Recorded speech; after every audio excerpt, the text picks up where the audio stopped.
Hi everyone, welcome back to Novel Nomad and welcome to my July TBR, kind of. So I am kind of going into July fairly tentatively because my June read whatever I feel like went well, but the whole problem was I didn't really read anything that I had on my TBR in June.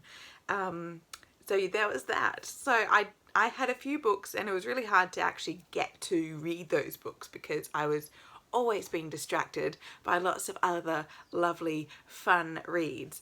But that's neither here or there. This is about July TBR. So first off, I'll be going through the books that I will definitely be reading in July because they're part of book clubs, they're part of buddy reads. And then I'll be going through the books that I'll be reading from my Reading Women's Challenge that I definitely want to get off the list for July. And then I'll be going through potential books that I will be reading. I'm not doing this as a hard and fast rule, just because I feel like if I put too much on me for July, I might crumble a little bit. So let's get started in the books that I will be reading for book clubs this month. So first off, for the YA book club that I host at the local bookstore, we will be reading Clap When You Land. This is the ARC copy, very nice and shiny hard copy. But Clap When You Land is a verse novel by Elizabeth Acevedo, and it's about these two girls who come together after they both realise that they're stepsisters and their father has died. So yeah, so this one's going to be quite interesting to read. I read Black Flamingo earlier in the year and I absolutely loved it. It was in a verse novel form, so I'm excited to get into this one. Next, for the Sci-Fi Fantasy Feminist Book Club is going to be The Future of Another Timeline by Annalee Newitz. So this one is quite a fascinating concept. So it's a time travel story, but these group of radicals have gone back in time to basically strip women of their rights in the modern era. So then of course women go back in time to hunt down this other group and try to put women's rights back in order. So I think this is going to be quite fun.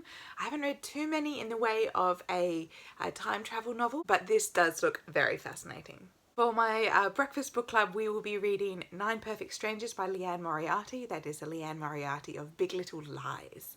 So I did try to read one of her other books last year and it did not go well. It wasn't really my cup of tea, but that being said, I am excited for this other read of hers. Next is books that I'll be reading as buddy reads, and starting off, number 1 is going to be The House of Mirth by Edith Wharton. I'm reading this with my lovely Hardy collective, and we read Henry James's book, Portrait of a Lady, earlier in the year, which we all loved. It was such a fantastic read, but we decided to read some other books, not just Hardy, and The House of Mirth came up because not many of us had read an Edith Wharton, and I'm very excited. This is a beautiful new edition from Simon & Schuster, and I love that little attention to detail. So yeah, that starts on the 13th of July. And next I'll be buddy reading with the lovely Kate Howe is Requiem for a Wren. This is by Neville Shute. We read Neville Shute's On the Beach and also A Town Like Alice, both very different books, but Requiem for a Wren is probably more in line with A Town Like Alice.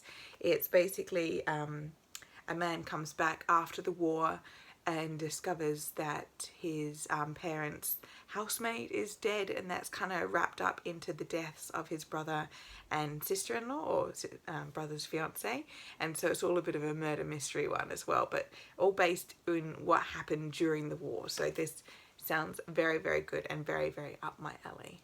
Next one that I'm doing a long haul buddy read with Kate Howe is Elizabeth George, Playing for the Ashes. We're just doing like a chapter a day, so super slow because it is such a chunky book, and just to make way for any other reads that we do have planned for the month. So this one, once again, Elizabeth George, the Linley series. I've been reading this with Kate Howe for a few years now and it's just been so wonderfully enjoyable. And so yes, Playing for the Ashes. What number is this one? Number 7 in the series. I think they're up to nearly number 20, so we're nearly halfway, but the books are getting more and more this size. But like I said, Linley is such a great character-driven series that it doesn't matter if the crime novel takes a little bit longer to get through. Another one that I'm kind of buddy reading, I'm probably not going to be as strict on the schedule as everyone else, but is Emma by Jane Austen. This is a part of Katie from Books and Things, Jane Austen July. They're doing a group readathon of Emma, and I read Emma incredibly quickly because I did a university course just on Jane Austen and all her novels and all her works. It was so beautiful and brilliant, and I just adored it, that class. But when you have to read all 6 Jane Austen works, you kind of just speed read the ones that you haven't read before. So the first time I read Emma was in that class, and I thoroughly enjoyed it. But like I said, it was a speed read. So we are doing a read over the month of July, a little bit slower, and to take my time with it, it's going to be so much more fun. So yeah, I'm going to be participating in Jane Austen July and Emma. Okay, so next is going into the books that I will be reading as part of my Reading Women's Challenge. And I think I hinted in my last video that I definitely want to get some nature writing at the moment, because I feel like that is sorely lacking from my reading schedule. And so Breath of a Whale by Lee Carvez looks into the great, beautiful marine life of the Pacific Ocean. And the reason why this is such a beautiful choice is because my friend Chloe bought it for me, and we went to see humpback whales when we were in Canada last year. So it would just be like a lovely little reminder of traveling away, being with my best friend, and seeing that absolutely beautiful moment of seeing those humpback whales. My other choice from the Reading Women's Challenge is to read an LGBTQ novel.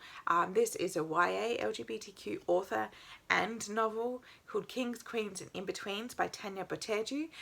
So what I love about the concept of this one is it's following a young woman who's trying to understand her place in life, trying to get a grasp on her own sexuality, and she knows she is a lesbian, but what she is trying to grasp is her own identity as well. And so what is fabulous is she kind of fumbles and stumbles into the world of drag culture, and she becomes a drag king. So this one just sounds so much fun. And also Tanya Boteju is a First Nations writer in Canada, so this was really fun to find this one and pick this one up. Okay, so books that I potentially have on my list that I would like to read, not that it's going to be any hard and fast rule, but these ones came in. I book hauled them on my Instagram and so excited. I did order them a while ago and they have taken a little while to get to me, but I am excited nonetheless. And this is because we can't get them in Australia at the moment, given the price of shipping is so high right now with all the different restrictions that are going on. But I got The Henna Wars, which is a YA novel, LGBTQ YA novel of diverse voices, but also LGBTQ voices, which is fantastic. Then I got Felix Ever After, which is a trans YA novel, which is 100% essential about a trans man trying to fit into his new high school. And then of course The Fascinators, which is a fantasy LGBTQ novel. I'm not sure if it's in the realm of Carry On and that Simon and Baz culture, but I'm definitely cannot wait to get into these three. They just sound so amazing, and I think they're just going to make my July reading even more amazing. Okay, so I will also be doing a video for Jane Austen in July, so if you are participating in that and want some ideas for the different challenges, tune into that video. It's just going to be a quick little short one because I kind of forgot to do it before July, but hopefully you find lots of inspiration for all your Jane Austen reading. So let me know if you're reading any of these books, or if you'd like to read any of these books, or if you have read any of these books, let me know in the comments down below, and I'll see you all next time. Happy reading. Bye.